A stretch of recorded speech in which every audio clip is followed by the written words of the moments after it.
Welcome to Money Clearly, the podcast that explains everyday money without the mystery. I'm Bridget Gale, and each week we break down the money questions that come up in real life, at work, at the bank, and at home, so you can understand what's actually happening with your money. Today, we're talking about bank accounts. We're going to go into the different types of bank accounts. So first we'll tackle checking and savings and how these work differently because they're designed for different jobs. Understanding that difference is how you start making sense of the banking system. We're not memorizing any rules. We're going to notice why things behave the way that they do. Before we get started, I want to remind you of something. No matter what your past experiences have been with the financial system, you are not late, you are not behind. We are going to start here together. And this is where we're going to start. If bank accounts have ever felt confusing, or if you've had one for years without really knowing why it works the way that it does, again, this is not a personal failure. There's lots of reasons why we have bank accounts. Maybe somebody gave you the bank account, you inherited it. Maybe you walked into a branch bank one day and said, I need a bank account because I have a job and now I need to put my paycheck somewhere. So there's a lot of reasons why you might have a bank account, but you didn't actually sit down and choose which bank account you had. So we are going to talk about these types and try to fill in those knowledge gaps so that you can look at your accounts and see if there's something that if you had to go in now, you would pick it. Or if maybe you should think about making a change. We're not doing any of that right now. We're just going to talk about what these things are. So let's talk about what bank accounts are. They are financial tools. And if you understand the system you're interacting with, you'll understand how to use those tools that you already have access to. At its most basic level, a bank account is simply a place that's used to store money, receive money, spend money, and create a record that matters. And we're going to go into the whole record part much later, but right now, what I want you to envision in your mind is your bank account is just a storage place for your money to come in and your money to go out. A bank account is not a judge. It doesn't measure how good you are with money. The bank is not watching what's going in and what's coming out unless you're in trouble. So I don't recommend that. But it's not a judgment. It doesn't reflect your effort. It doesn't reflect your worth. It's simply an infrastructure. It is a bucket for you to use. And once you understand what it's built to do, then some of the confusion around, am I doing all this right, will start to ease. So first, let's talk about your checking. A checking account is a place where your money is in motion. This is an account that's designed for everyday movement. Money is constantly flowing in and out of your checking. You get paid from a job. You use your debit card. You pay your rent or your utilities. You pay for a subscription. Maybe you go grocery shopping and you get some cash back. All of those transactions are most likely going through your checking account. And many of these payments are happening automatically. So if you've ever heard the words auto draft or automatic withdrawal, it simply means that you have given permission for a company to pull money directly from your checking account. A lot of companies will even incentivize this for you. They'll give you a little discount. Oh, we'll give you an extra, 1% or 5% off your bill if you set up an auto draft. And they're doing it because it's a guaranteed way that they're going to be getting your money. That's speed. It's fast. It guarantees you never miss a payment, and it guarantees that they get their money from you. So this speed and convenience, that is exactly what your checking account is designed to do. So think of your checking as a place that's easy access. It's constantly in motion. It's not a place for long-term growth. It's just so that you can get in, get out quick, like your convenience store, right? I want to go in, I want to grab what I need, I want to run out. I want it to be fast, I want it to be quick. That's your checking account. I need my money fast, I need my money quick. I grab it and I go. Okay, so another type of account is a savings account.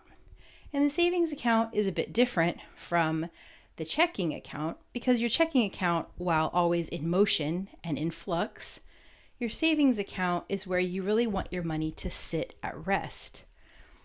It just kind of sits there still until you're ready to use it. So the point of this being, it's just a safe place that you put to the side that you say, on that rainy day, I need some extra money for XYZ thing. And you're able to go to a place that's not crazy and in motion, where your money's just sitting there waiting for you to use it. Your savings account isn't designed for everyday spending. It's designed for separation.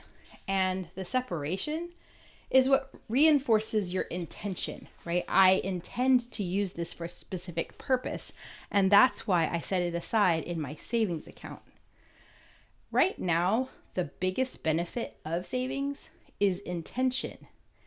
You have decided that some money is not for today, and that's why you're separating it from your checking account, right? I want to make sure I don't spend this in my everyday flow, so I'm going to put it in my savings account where it will sit until I am ready to use it for a particular purpose, right? This is money with intention.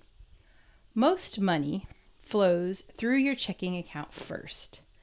Your income usually lands in your checking, your bills and your spending come out of your checking, and then intentionally, you're going to move some of that money from your checking into your savings.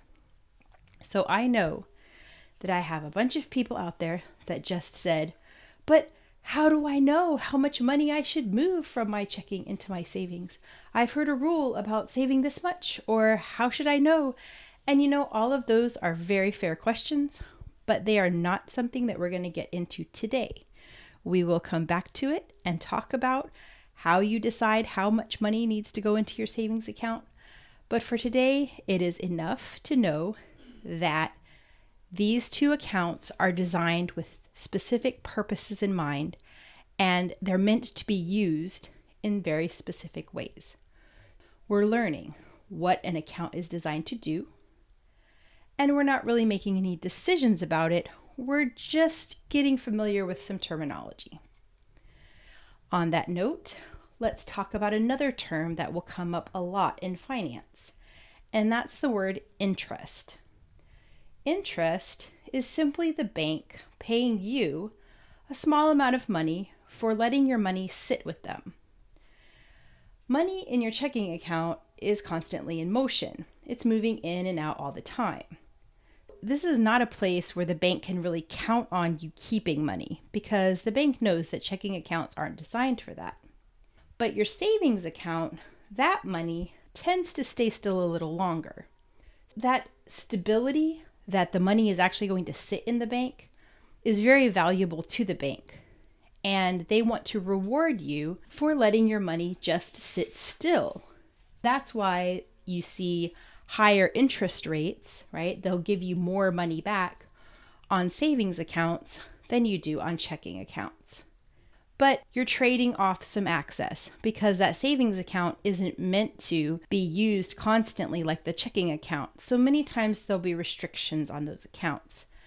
And we'll talk more about restrictions and things like that in a later podcast.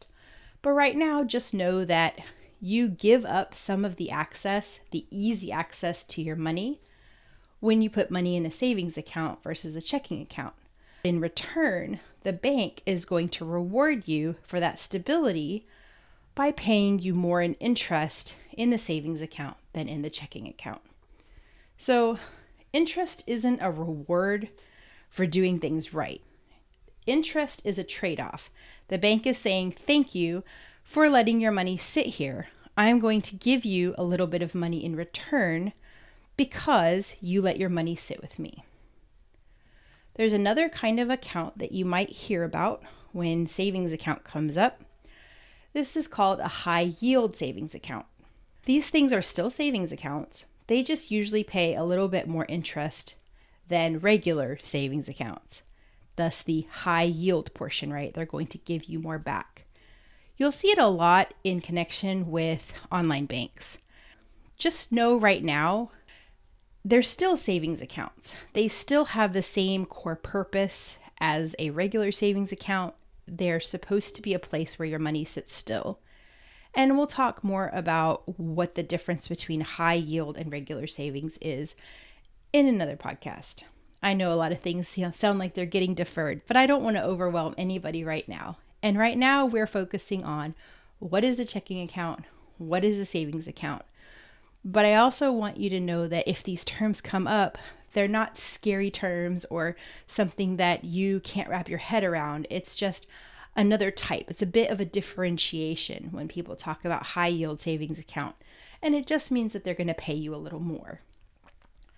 The rules vary on what you can do with high yield savings accounts, but these labels of savings account, high yield savings account, they really matter less than understanding what this account is designed to do.